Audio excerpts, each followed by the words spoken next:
So we've talked to you about CVs and about the best possible you being put into a format that basically a stranger can read and react to, and ultimately that's going to lead to something called an interview.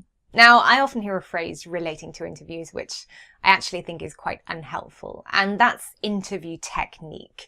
It's as though you're being asked to be someone other than you. And the interview technique surely is to be you. There's no different you that you take to interviews. There can only be you.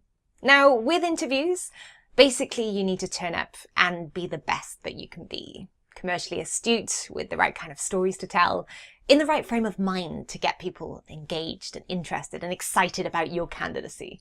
Now, there is one sales technique that you might want to think about, and that's visualization. So I'll give you an example.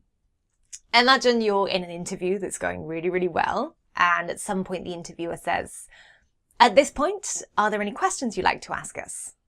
So you might reply with, yeah. Could you tell me what the day-to-day routine of the job will be? And you'll get a reply, and the interviewer will give you a list of the tasks and so on. But, now here's the but. You could ask that differently. So if the interviewer says, "At this point, are there any questions you'd like to ask us?" You could say, "Yes. Could you tell me what I'd be doing on a day-to-day basis?" Now, the rules of the English language demand that question be answered in a certain way. Well, what you'll be doing on a day-to-day basis is... So, see what you've done? You've put yourself inside the job. So another example would be, say you're getting a tour of the factory. You'd ask, where would my workstation be? Where would my bench be? Which machine would I be operating? Again, the way that's answered puts you inside the job. Now, a lot of people do this innately, but it can be practiced and it can be remembered and it can be learned for an interview.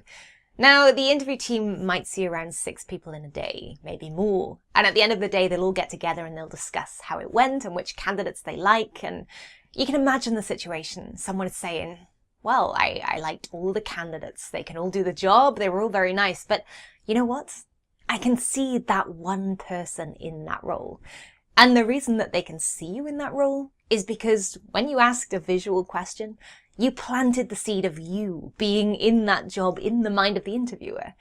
And that's a sales technique, a very successful sales technique. Visualization. Think about it. Do it. It really works.